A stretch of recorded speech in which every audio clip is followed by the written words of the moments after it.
Salut à tous, me voilà de retour pour un nouveau récit géographico-historique. Euh, Aujourd'hui, je vais vous parler d'un peuple qui me tient particulièrement à cœur, dont je voulais vous parler depuis un moment, un peuple que, pour le coup, à peu près tout le monde connaît, tout le monde a entendu parler, mais de façon parcellaire. C'est-à-dire que chaque peuple qui l'a rencontré, ce peuple, a sa vision à lui, si vous voulez, de ce peuple. Ils ont tous à peu près la même vision, c'est-à-dire des barbares, etc. Mais pas que. Hein. Donc ce qui est intéressant, c'est toujours pareil, c'est d'essayer de s'éloigner un peu de l'image d'Épinal, de tout ce que l'histoire officielle nous sert pour essayer d'approfondir un peu les choses. Donc qu'est-ce qui m'a donné envie de parler de ce peuple? Donc ce peuple qui, vous l'avez peut-être deviné en voyant la carte, les Vikings, ce sont les Vikings. Donc d'abord, c'est une commande express de ma maman. Et comme vous le savez, quand notre maman nous demande quelque chose, on le fait. A priori, on essaye de, surtout à l'approche de la fête des mères, hein, sachant qu'en plus ça va être son anniversaire.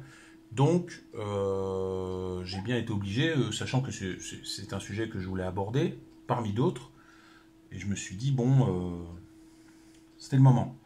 Il y a aussi la sortie future du jeu Assassin's Creed Valhalla, qui donc fait partie d'une franchise de jeu que j'apprécie tout particulièrement, je pense que vous le savez, une franchise de jeu qui nous permet de littéralement nous balader dans des lieux et des époques historiques absolument extraordinaires, parfaitement reproduits, en tout cas quasi parfaitement reproduits, évidemment ça reste un jeu vidéo, mais moi par exemple l'année dernière j'étais à Florence en vacances, j'ai visité le Dôme, etc. J'avais l'impression presque d'être dans le jeu, hein.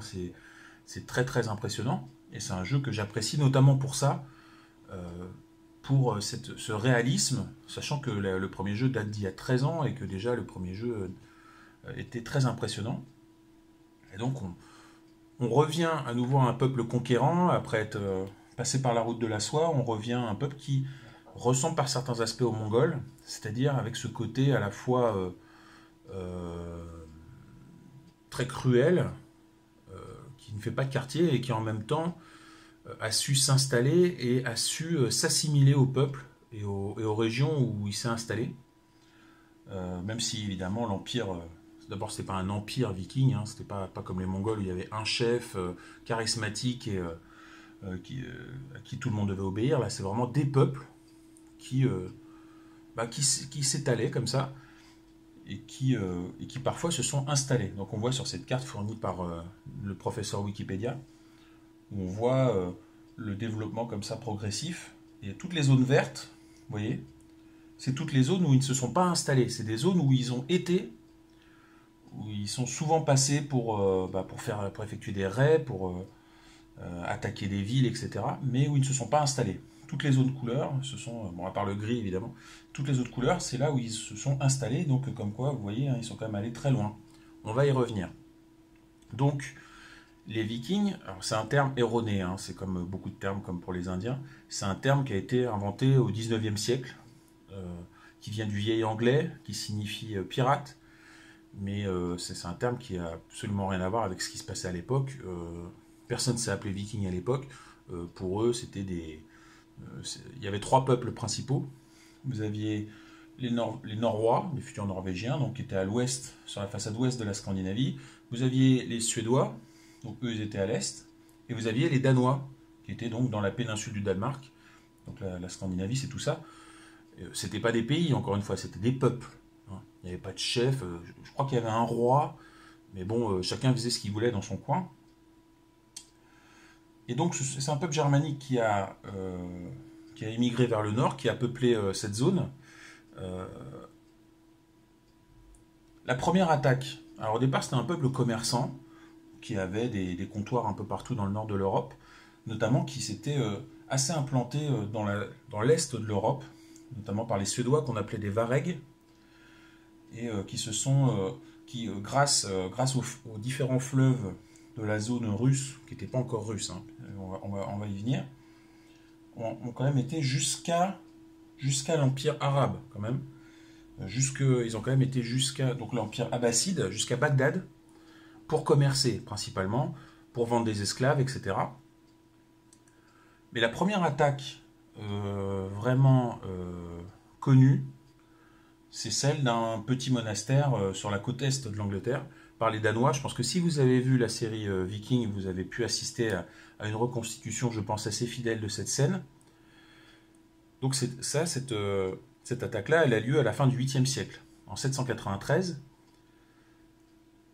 c'était des commerçants et c'était des conquérants. C'était les deux. C'était leur façon, si vous voulez, de commercer. C'est-à-dire qu'ils attaquaient des peuples, et notamment à l'Est, c'est ce qu'ils faisaient.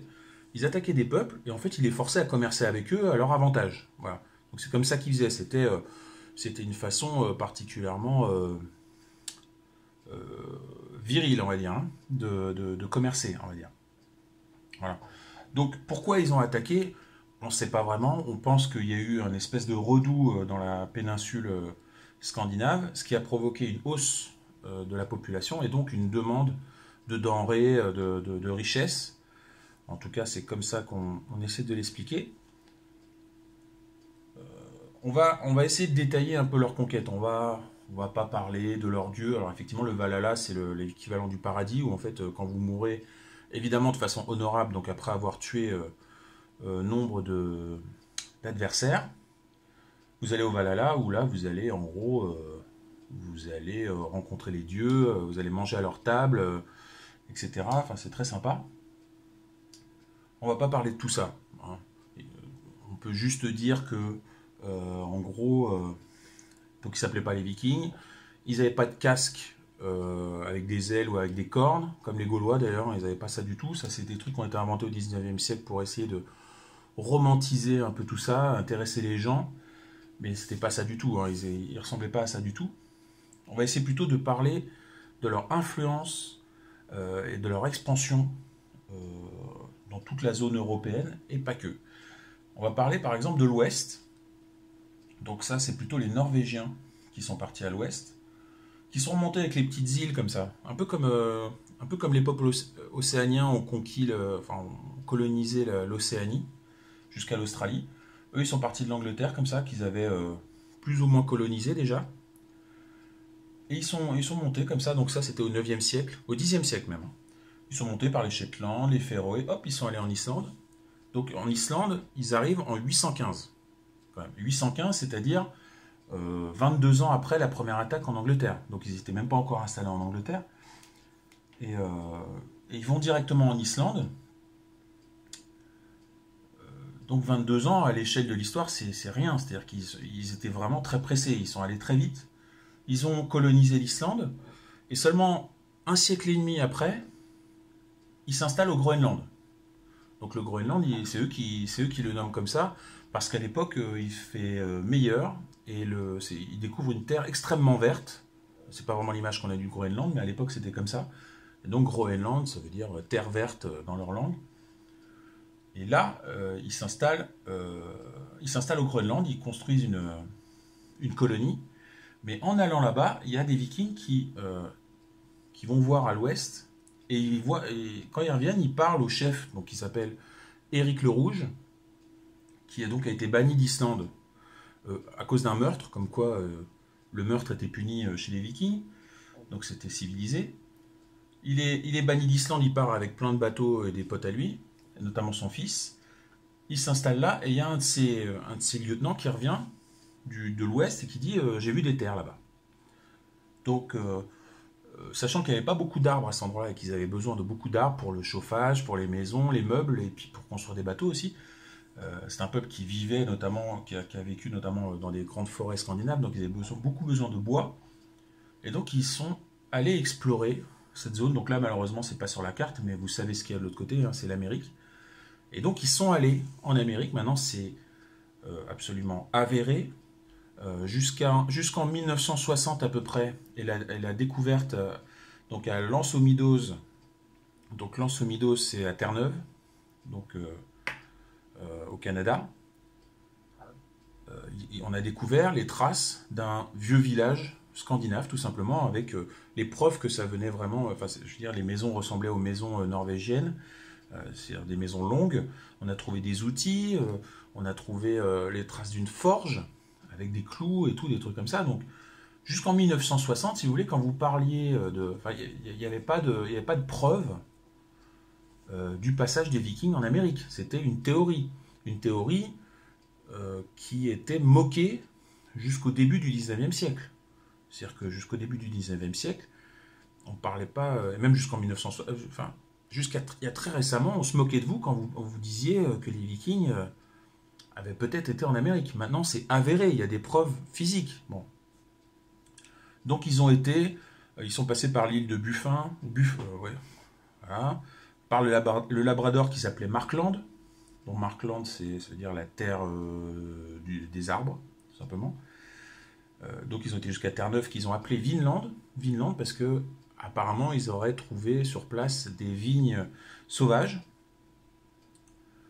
Ils ont cherché à s'installer là, autour de l'an 1000 en gros, donc c'est-à-dire euh, seulement 20 ans après leur arrivée au Groenland. Voilà. En 1004, ils commencent à affronter des autochtones, donc des Amérindiens. Vous imaginez l'affrontement? Enfin, c'est quelque chose qui me fascine. Comme ça, il y avait un film avec Mads Mikkelsen que j'avais vu il y a quelques années. Là-dessus, la rencontre entre les Vikings euh, et, les, euh, et les natifs d'Amérique du Nord, enfin, vous imaginez le choc des cultures, quoi, la rencontre. Enfin, ça devait vraiment être fascinant. C'est un truc. Il n'y a pas eu beaucoup de films là-dessus, justement. Et je trouve que c'est vraiment, ça a dû vraiment être un truc incroyable parce que vous ne pouvez pas faire deux civilisations plus opposées, quoi. Bon, c'est absolument fascinant. Ils sont repartis assez vite. Ils ne sont pas installés, sans doute à cause des. Ils n'ont pas pu prendre pied à cet endroit-là. Mais en tout cas, c'est avéré, c'est sûr. Et ça, c'est fascinant parce que du coup, ça fait de Christophe Colomb un peu un mec en retard parce que non seulement il a découvert l'Amérique par erreur, mais en plus il l'a fait 4 siècles trop tard, même 5 siècles après. Quand, si vous voulez, quand il a traversé l'Atlantique pour tomber dans les Caraïbes, à ce moment-là, le Groenland était colonisé depuis plus de 5 siècles. Le Groenland, il touche l'Amérique du Nord. Hein. Donc, c'est pas une escroquerie de Christophe Colomb, mais pas loin quand même. Hein. Quand on y pense, c'est presque négligeable, quoi. Surtout que lui, il a quasiment pas mis les pieds en Amérique du Nord. Hein. Il est resté dans cette zone-là, dans la zone des Caraïbes, hein, l'Amérique du Nord, tout ça, il l'a pas vu. Bon.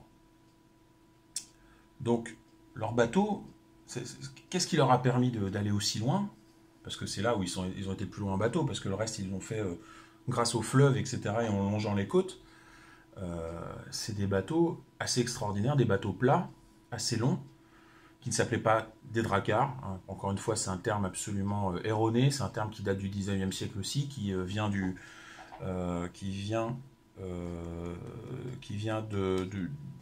suédois drake, qui signifie dragon, mais ça s'appelait pas des dracars, ils appelaient plutôt ça des langskip. Vous voyez. Mais bon, ça fait moins, ça a moins de pêche, donc c'est pas resté malheureusement. Et pour naviguer, notamment en haute mer, ils n'avaient pas de boussole, puisque la boussole n'était pas encore arrivée de Chine, parce que bon, voilà, on était encore loin de ça. Ils utilisaient plutôt l'étoile polaire, des trucs classiques. Ils utilisaient leur environnement, l'étoile polaire, la hauteur du soleil, la couleur ou la température de l'eau, les animaux marins, vous voyez. C'est-à-dire que s'ils tombaient sur un morse, ils savaient qu'ils n'étaient pas en Espagne, par exemple. Vous voyez, c'était un bon indice. On va regarder un peu la carte. Donc, au départ, ils ont été en Angleterre, ils se sont pas mal installés là, les Danois. Alors, c'était plutôt les Danois qui sont allés en Angleterre. Regardez la série aussi, une autre, c'est pas les Vikings, c'est The Last Kingdom, où là, c'est vraiment une série sur la lutte entre les Saxons qui étaient installés sur ces terres-là et, les Danois qui cherchaient à s'implanter plus au sud. Ils ont pas, vous voyez, les Écossais, ils ont quand même réussi, même s'il y a eu des zones où ils sont implantés. Ils ont fondé Dublin, mais ils n'ont pas réussi à s'implanter en Irlande. Ils ont eu le temps juste de fonder la ville. Et ensuite, ils se sont fait botter les fesses par les Celtes. Il ne faut pas les faire chier. Ils sont descendus donc en France, on le sait, puisque c'est à peu près tout ce on nous enseigne sur les Vikings, c'est le fait qu'ils soient venus nous faire chier sur les côtes normandes, en Bretagne, jusqu'en Aquitaine. Vous voyez, par les fleuves, ils sont allés jusqu'à Tours, des choses comme ça. Euh, et du coup, au départ, ils ont débarqué sous Charlemagne, qui a pas eu le temps si vous voulez, de renforcer le pays, pour renforcer les côtes pour défendre le pays. Et c'est ses successeurs qui ont dû gérer ça. Et finalement, c'est Charles III en 911, donc un siècle plus tard, qui a trouvé la solution, une solution bien mérovingienne, c'est-à-dire on va pas se battre. Ce qu'on va faire, c'est qu'on va leur offrir une région, tout simplement la région où ils aiment bien venir. Donc c'était les ancêtres des Parisiens qui vont à Deauville. Là, les Vikings, on leur a dit, mais en gros, vous vous installez autour de Rouen, en gros. Je vous offre cet endroit-là, je vous nomme duc. Donc le viking, chef viking à qui il a offert ça, il s'appelle Rollon. Et il a dit, voilà, vous vous installez là, mais par contre, du coup, comme vous êtes duc et moi je suis roi, vous me rendez compte. Et surtout, vous devez défendre la zone contre les Vikings. Du coup, le Rollon, il a dû défendre la zone contre les Vikings, mais de fait, les Vikings, ils n'ont plus vraiment attaqué à ce moment-là.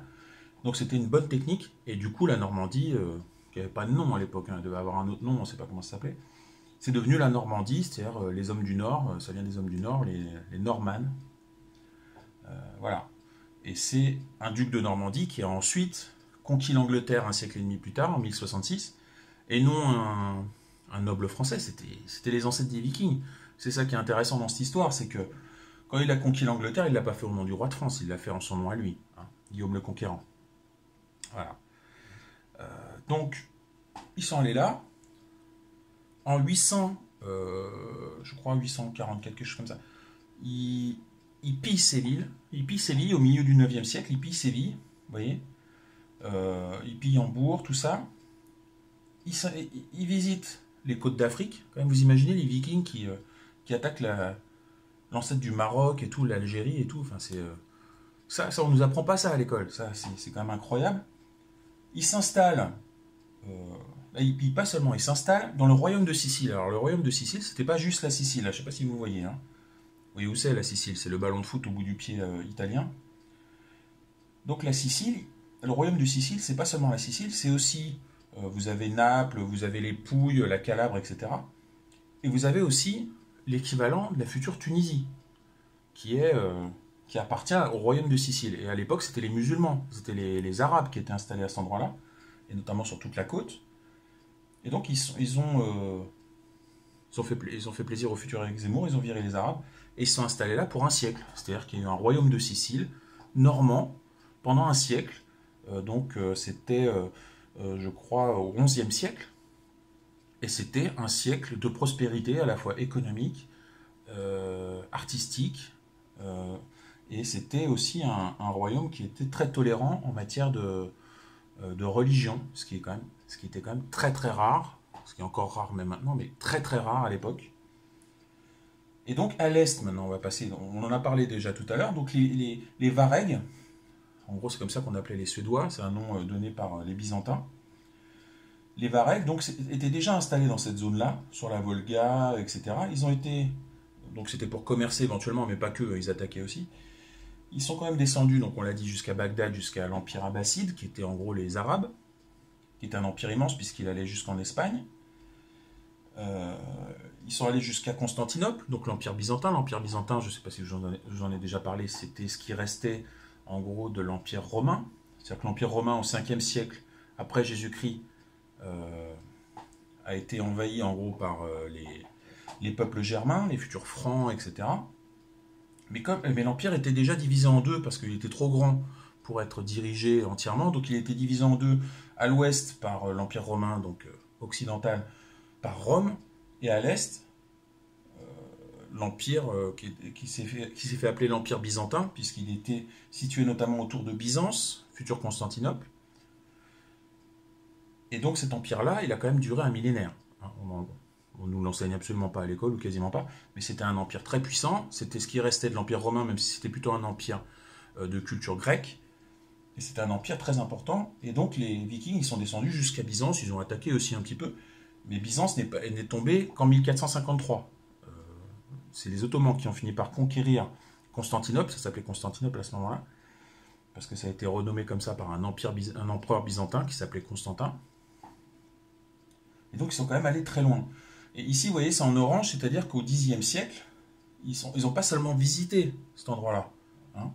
Ici, ils étaient installés, mais ensuite, ils ont tout simplement fondé la principauté de Novgorod et Kiev qu'on a appelée la Russe de Kiev. C'est-à-dire qu'en fait, ces peuples-là, les Varegs, ils étaient appelés par les Finnois qui habitaient ici, par les Chinois, hein, les Finnois, donc les futurs Finlandais, ils étaient appelés des Russes. Voilà, donc vous me voyez arriver. Et donc, quand ils ont fondé, en fait, ce qui s'est passé, c'est qu'ils étaient installés à cet endroit-là. Ils ont cherché à dominer. Ils se sont fait botter les fesses par les Slaves et les Finnois qui habitaient à cet endroit-là. Sauf que les Finnois et les Slaves, ils n'arrivaient pas à s'entendre. Ils n'arrêtaient pas de se faire la guerre. Et donc, finalement, ils sont revenus vers les Varegs et ils leur ont demandé de leur fournir un chef pour les unir. Et donc, il y a Ryurk, qui était le chef des Varegs, un chef des Varegs, qui s'est proposé, qui a été... Et donc, il a fondé Novgorod. Donc là, je vous avoue que je pense que c'est à peu près par là. Kiev existait déjà. Il a fondé une principauté autour de ces deux villes. Et c'est devenu la Russe de Kiev. Et en gros, ben, c'est l'embryon du futur empire russe, tout simplement. C'est-à-dire qu'en fait, les Russes ont été fondés par les Vikings. Tout simplement, par les Suédois. Quand on regarde une carte du monde, qu'on voit la Suède et la Russie, on a du mal à imaginer que ce sont les Suédois qui ont créé les Russes. Et c'est ça. C'est-à-dire que ils se sont assimilés, ils se sont slavisés, un peu comme les Mongols faisaient. C'est pour ça qu'il y a quand même des rapprochements entre les deux. Partout où ils ont été, ils ont été baptisés, par exemple. Et ils se sont assimilés, ils ont adopté les traditions locales. Et c'est ce qu'ils ont fait ici. Et c'est un État qui a duré jusqu'aux invasions mongoles, donc 2-3 siècles plus tard. Ensuite, c'est devenu la Russie quand les Mongols sont repartis. C'est devenu la Russie. Mais finalement, c'est eux qui ont été à l'origine du premier État uni à cet endroit-là et qui a donné le nom, surtout, au pays. Ça, c'est fascinant. Et ça, je vous mets au défi. C'est s'il y a quelqu'un qui en a entendu parler durant ces années à l'école, qui m'en parle, hein, parce que moi, ça me fascine. C'est quelque chose qui vraiment me fascine. Voilà. Je crois que j'ai à peu près parlé de tout. Je pense que j'ai dû oublier des choses, comme d'habitude. À chaque fois, je me dis après, merde, j'ai oublié de parler de ça. Et voilà. Bon, ils n'ont pas été partout, mais ils ont quand même été, on sait qu'ils ont été aussi, c'est pas sur la carte, mais on sait qu'ils ont été jusqu'en Moravie, des choses comme ça. Bon, ils ont été partout. Ce qui est fascinant, c'est de savoir qu'ils ont été quand même en Afrique, ils sont installés en Sicile et donc en Afrique, et qu'ils sont installés aussi, qu'ils ont fondé la future Russie. Ça, c'est des trucs qu'on ne dit pas sur les Vikings. Parce que si on parle des Vikings, qu'on dit juste, bah, c'était des barbares qui descendaient du bateau, qui massacraient tout le monde, violaient les femmes, et se barraient, je veux dire, tout le monde faisait ça. C'était la façon de faire. Eux, ils étaient plus efficaces, ils étaient plus rapides grâce à leur bateau. Et surtout, nous, on a une vision d'eux comme ça. Mais on ne faisait pas mieux. Je veux dire, il a attaqué Charlemagne, ils ont attaqué Charlemagne. Charlemagne a fait la même chose avec les Saxons. Il a attaqué les Saxons, il les a, j'en ai déjà parlé, il les a obligés à devenir chrétiens de force. Bon, bah, il a fait un massacre, il a fait un génocide. Bon, bah, les Vikings, ils faisaient pareil. Voilà, c'était la façon de faire. Malheureusement, la Convention de Genève, c'était même pas une idée, quoi. Il a fallu attendre un millénaire pour y penser. Donc, il n'y avait pas de quartier, mais c'était un peuple qui était paradoxalement très pacifique chez eux, qui était qui était un peuple fermier, qui était un peuple commerçant, mais qui, quand ils sortaient de chez eux, c'était des diables. Et ils ont quand même changé une partie du monde connu, notamment à l'Est, et aussi l'Angleterre, qu'ils ont quand même extrêmement influencé, notamment dans leur langue. Par exemple, tous les termes marins anglais, par exemple, ils viennent du Scandinave. Et puis la Normandie, évidemment, qu'on connaît, qui fait que aujourd'hui, j'ai cette tête de viking. Normalement, j'ai cette tête viking. Voilà. Je crois que j'ai tout dit. J'espère que j'ai pas été trop long. Et je vous remercie beaucoup de votre écoute. Et je vous dis à une prochaine vidéo. Salut!